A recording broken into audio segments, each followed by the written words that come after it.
What's good, y'all? Sports Brotherhood coming at y'all again, man. I told y'all it's grind day, man. We pushing them out, man. Getting y'all ready for this DFS. Now, hey, I want to tell y'all, man, if y'all win some money, please comment below. Let me know if any of my picks helped y'all win some money, man. I'm not asking for nothing, but it's just good to know that, you know what I'm saying, the information that I'm producing is helping y'all. So if you took anything from these videos or some of these picks you like, man, please comment below and just let me know, man. That'll be cool. So to get into it, we're gonna bring y'all the defensive picks for week 2 to get started. This list is a little top heavy, but top heavy for good reason. You know, I know a lot of people don't like to spend up on defense, but once again, I tell you, to sometimes to get the higher point totals, you gotta spend a little bread, man. So let's get into this, man. So Cincinnati is my first pick, obviously for good reason. They're going against a Houston team who is in disarray right now. You know, that quarterback situation is kind of messed up. And you always want to attack a team who's having quarterback issues, I feel like, because that's kind of where you see some turnovers and a lot of mistakes that you just don't see with a team who's solid at the QB position, you know. So definitely want to take advantage of that.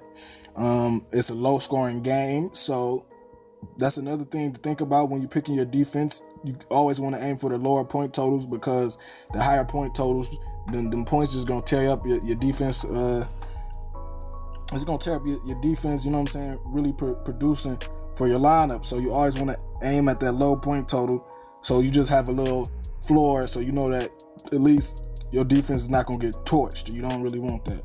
And Bengals are really looking to bounce back, man. You know, Ravens embarrassed them last week, week 1, shut them out, embarrassed them on both ends.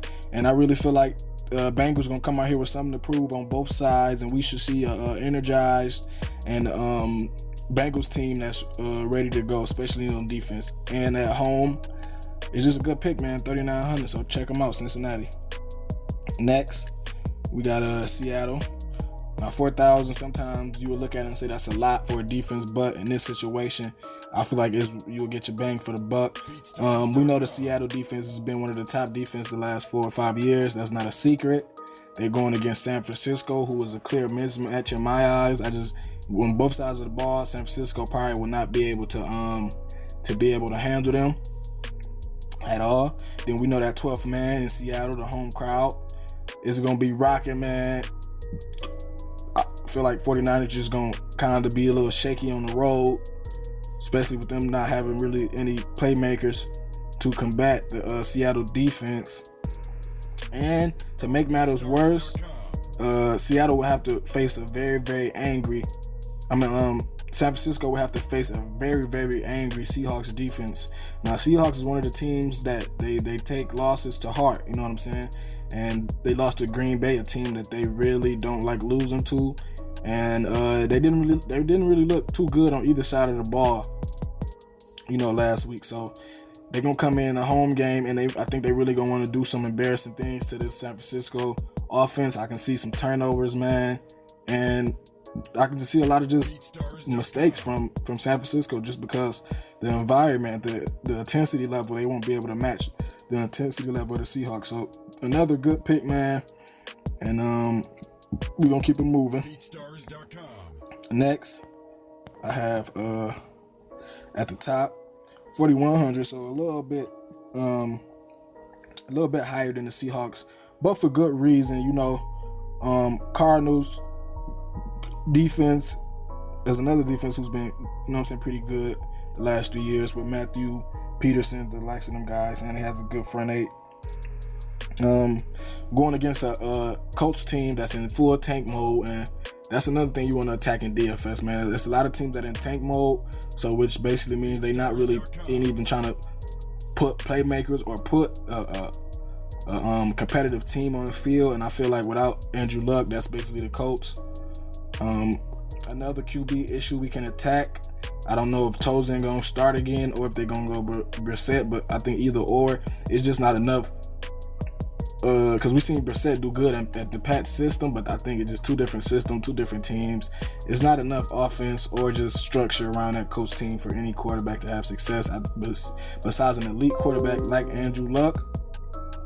And the Cardinals will probably force force the coach to pass the ball a lot. You know, their front eight is pretty good, and they're gonna load the box against Frank Gore.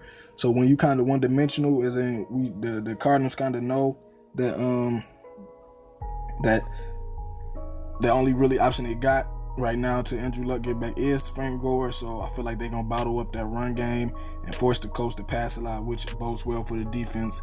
You can look at a couple turnovers this game, you know what I'm saying? Fumbles or interceptions. Some I can see there's a lot of mistakes from the Colts, man. And the Cardinals defense, I feel like they kind of know they gotta step up.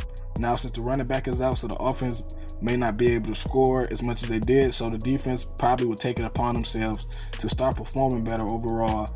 And that should lead to good days for this Cardinal defense if you got them in your lineup, man. Now we're gonna hit y'all with another pick.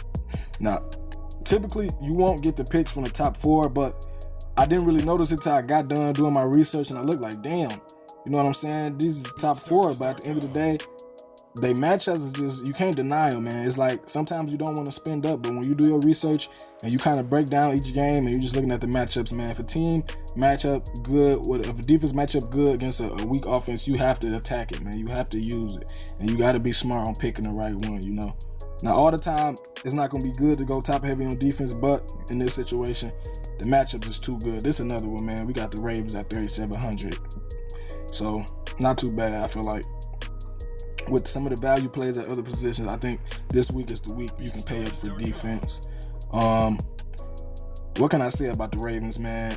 Historically, they're known for their defense, even going back to the Ray Lewis days. Surprisingly, Terrell Suggs is still out there, you know what I'm saying, being a defensive wrecking force for them, man. I seen him out there last week. I thought he had retired, but he's still out there doing this thing. So they coming off the shutout against Cincy.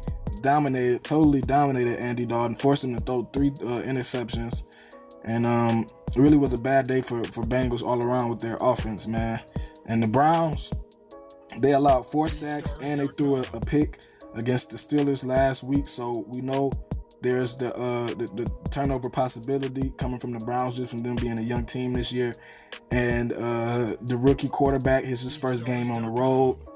Baltimore home crowd usually does well. I feel like they can kind of rattle the rookie, maybe force him into a couple mistakes, and also put pressure just on the Browns offense as a whole. And I feel like that could really lead to a big game from this Baltimore defense. So I would have some exposure, at least 1 or 2 lineups, man, with that Baltimore defense. And last but not least, I'm going to hit y'all with a value. I know y'all like, damn, man, all these top heavies. Another team I like on defense is Tampa Bay. 3,200, so great value, man. It really will allow you to give you some flexibility in other positions. They're going against Chicago, who allowed 10 QB hits. I think they were tied second for most QB hits, so it's obvious they're having trouble keeping pressure off Brian Hoyer. And they also allowed 4 sacks from those 10 hits, so it's just common sense, man. Bears O-line probably not doing too well this year. And I think Tampa Bay, a well-rested Tampa Bay, because everybody knows they got that, I think the game was either postponed. Yeah, I think the game was postponed to like week 11. So them and the Dolphins, they got a first-round bye. I expect both of those teams to be well-rested. And when you take a well-rested defense at home versus a team who struggle in the pass protection, it can lead to a big day for Buccaneers, and I can see them being a real sleeper pick on defense, man. This your boy Sports Brotherhood, y'all.